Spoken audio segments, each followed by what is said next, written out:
Hey, I have been meaning to create my channel for, I guess, 5 years now, but it's been slow getting started. As the prior staff sergeant and NCOIC of several Air Force mission, the Space Force moving to Alabama kind of triggered my interest. Um, I was curious of why. Um, the whole thing seems like a big waste of money, and here's why. The well, let's go back a little bit. Our country is in financial hardship. Our people are not making enough money. As the government, should you be supporting the people with some financial support or making their life easier? Or you could just move like Space Force H quarter around. Maybe move it every 6 months. They create a lot of cash flow. Maybe increase the GDP by a few millions or a billion. I don't know how much they're making. So the lawyers that are involved, I wonder how much they are getting paid. For example, in Florida, when they were soliciting a business to Florida, so they go to California and Texas and snipe or basically like steal business from other states. Convince them to move to Florida and give them so much money, blah blah blah. And this service comes at a cost. I think they were billing the state of Florida $50,000 per hour. So, like a deal like this, how many hundreds and thousands of hours are being billed? Did anyone look into how much those lawyers are getting paid to get this deal done? And then, like, does moving the moving the headquarter of Space Force to Alabama, where they have some space mission, really improve anything? Just just because they call Space Force doesn't mean they do anything in space. Okay. Um, yeah. So this is kind of like crazy. I can imagine the people who have to manage the budget and manage the operations not feeling good right now. Whatever good or bad that decision was initially in Colorado, that was made. Why would you move the headquarter now?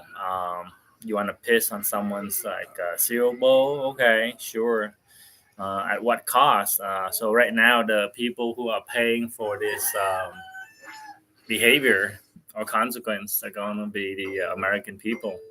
It's a lot of money to move the headquarter of Space Force anywhere. And I don't think Huntsville, Alabama is really the place for it anyway. It just doesn't have the same ecosystem as the Sign Mountain and the stuff that are out in Colorado, mainly satellites and a lot of space assets operations there. I'm used to a lot of fraud, waste, and abuse in Air Force. We have a program called Fraud, Waste, and Abuse, and everyone is responsible, and everyone is supposed to report fraud, waste, and abuse. But as you can see, when something is apparently a fraud, a waste, and an abuse of like U.S. dollar, what is anyone doing about it? No one. So I am no longer an NCO. I don't really have an official duty, but I just want to remind everybody of something that is relevant to all of us.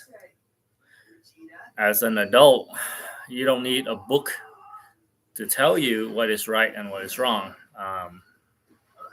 As a citizen of a country, whether it be the USA or China or Russia or Iran or whatever, everybody has an inherent duty to protect that country.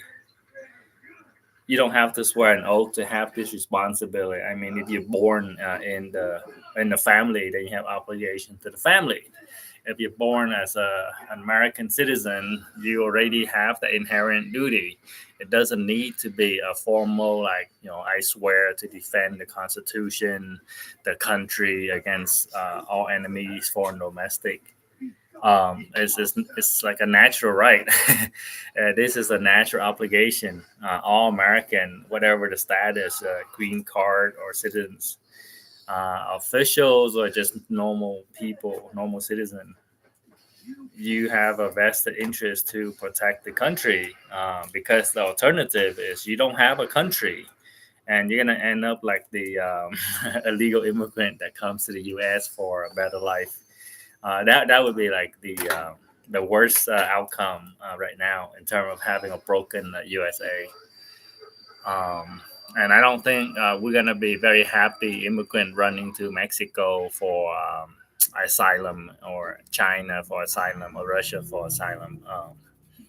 Those are just not really great options. So really, the best option is to kind of help the U.S. not get to that state where you gotta go run off to a foreign land and claim asylum. So anyway, just keep an eye out for this fraud, waste, and abuse. There's apparently a lot. This is one of those many that is overt. You can see it, but then there are many secret or not so overt activities. Um, Somebody's getting paid, and should they be getting paid? Should we be doing anything? Like, if we leave Space Force where it's at, it would cost the least. Even if, like, I don't believe in Space Force, I actually don't. It's kind of like a tits on the board. It doesn't really do shit. So it's a waste of money. But now we have waste of money multiplied by waste of money, moving the waste of money from one place to another. And you and I are paying for it. Well, your kid and my kid will be paying for it, and their kids. So our grandchildren would be paying for this shit. As we talk about the debt and the servicing of that debt and how we have a hard time dealing with that, then he switched over to like spending this massive amount of money to move a headquarter that is already like set up in Colorado. I don't know. I'm kind of jaded, so I'm not upset.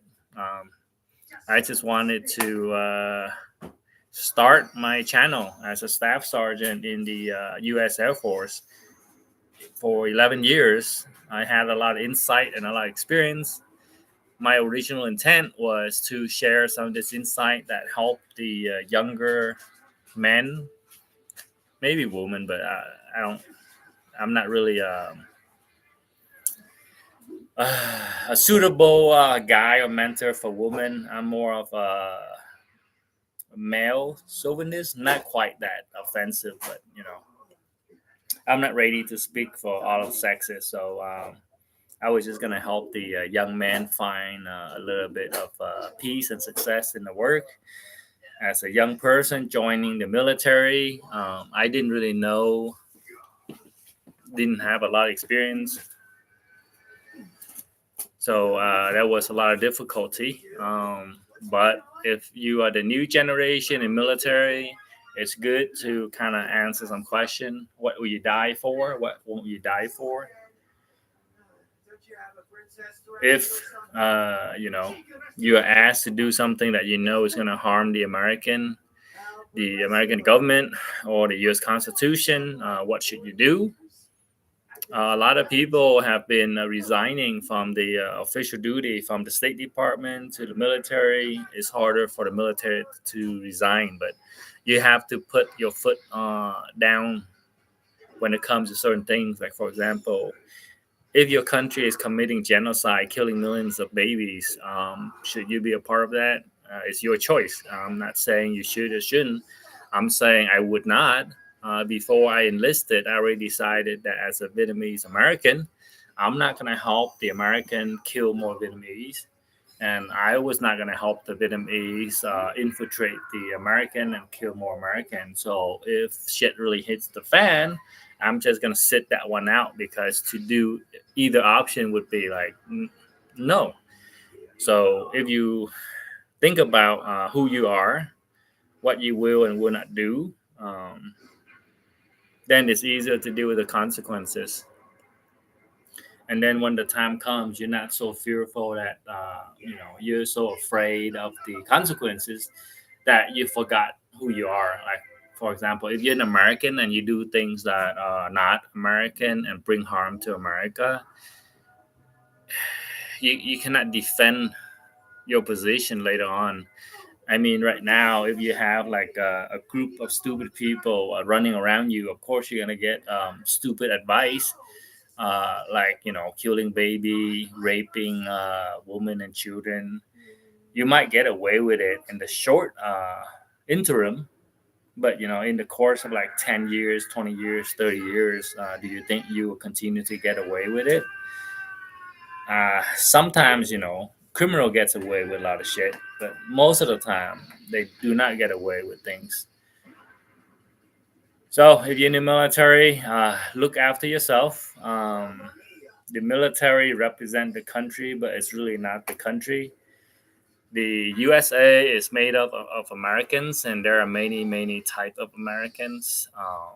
The, those are the people who makes up the USA. It's not the administration. It's not the Democrat. It's not the Republican. It's not your commander, and it's not the bully trying to make you do stupid things. So consider who you are and who you want to make your bed with, because you'll be sleeping in it. And sometimes you have to pay a very expensive price for doing the right thing. And as a soldier, you might have to accept it, deal with it, because that's the position you took. You sign up to be in the military. You have a official position. You have an official duty. You got to do your duty. Sometimes your duty is hard, but if you run away because it's hard, then what type of person are you, right? And again, it's okay if you have to run away because you're worried for your life, whatnot. I don't think I can judge that, but I do hope that there are more people with integrity, with the courage to stand up for their country, because I know for a fact that when we have no more people standing up for the country, we won't have a country. And then it's bad for all of us. Right now, it's sort of like Hail Mary. Our country have been degraded pretty far. Saving it is actually harder than it was like 10 or 20 years ago. But if you don't save it, what can you do, right? The options are there, but there's really no good options.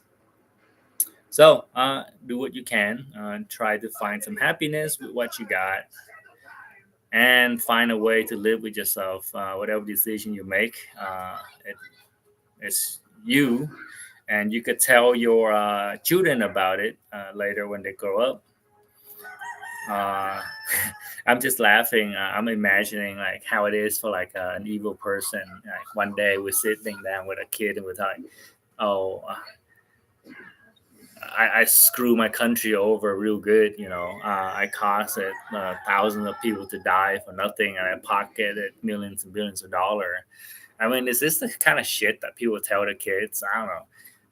I saw Netanyahu talk to the kids in Israel in this way, but I never seen or met anyone that behaved like that, that are so proud of like fucking people over, that they tell like little children that, hey, I fucked all this people over. I'm killing women and children, and I'm killing everybody, and nothing anyone can do about it. I'm proud. You should be proud. I'm like, I never met another person. He's like the first one, and they're the only one I have seen on video that that behave that way. I don't want to be diagnosing, explaining why he is that way. I met a lot of evil people. They are what they are. You don't have to explain everything. You just have to recognize that who you are, and if you're gonna be sleeping with them or not. Because if you make the bed with them, you'll be sleeping in that bed with them, and don't regret it if you do make a bed with the evil people. And then if you do stand up against evil and you pay like an expensive price, yeah, it's okay to be sad, and then try to like get over it. Sometimes it happen. Good people don't always win. Hmm, that's how it is. Maybe I will have a more organized speech next time. If someone have a questions about should they join the military or not, I may answer that. But in general, you don't want to join the military, but it is a good options if you have no options. And then if you're gonna be in the military, make sure you know how to defend yourself. Kind of like Fight Club and MMA, defend yourself at all time, and that should be it. And then there's a lot of technical stuff, details on career selection, how to make use of the benefit, advancing. But all of it is going to be revolve around loving yourself and taking care of yourself, because the U.S. Air Force is just there to like squeeze the lemon. You're the lemon, and they're going to squeeze as much out of you as they can. After 20 years or so, they're going to discard you and like tell you to fuck off. They try to give you benefit and all that, but really, after they finish using you, you're very much done. You got to go find your new life and whatnot, uh, which cause a lot of problems. So we have a lot of veterans groups and all that to help out. It never worked for me. Nothing really worked for me ever. But anyway, let's see if I could keep this up. And if there's enough interest, then I will provide more direct responses to the questions and inquiry. I don't know everything about the military, not even the Air Force. I study a lot. I read the Air Force history. I actually like studying history, so I'm always reading history, not just Air Force, but the U.S. history, the military history in general. My specialty is 9S100. I work in scientific application to look for nuclear weapons. So it's a very narrow field. It's not really something you would run into outside. But I did work in a lot of job, road policy and regulations, standard operating procedures. So I'm like an above average manager in the Air Force, and I should be able to provide very insightful advices for people who want to join the Air Force and people who are in the Air Force and looking for a neutral advice, because I'm out. I'm not competing with you for that next promotion. I'm not even supporting your boss or supporting anyone in the military. So I don't really have an interest in anybody in it. I'm just doing this because I enjoy doing this. You should be able to ask if you have anything you want to know from like an NCO in the U.S. Air Force, and maybe we'll meet online.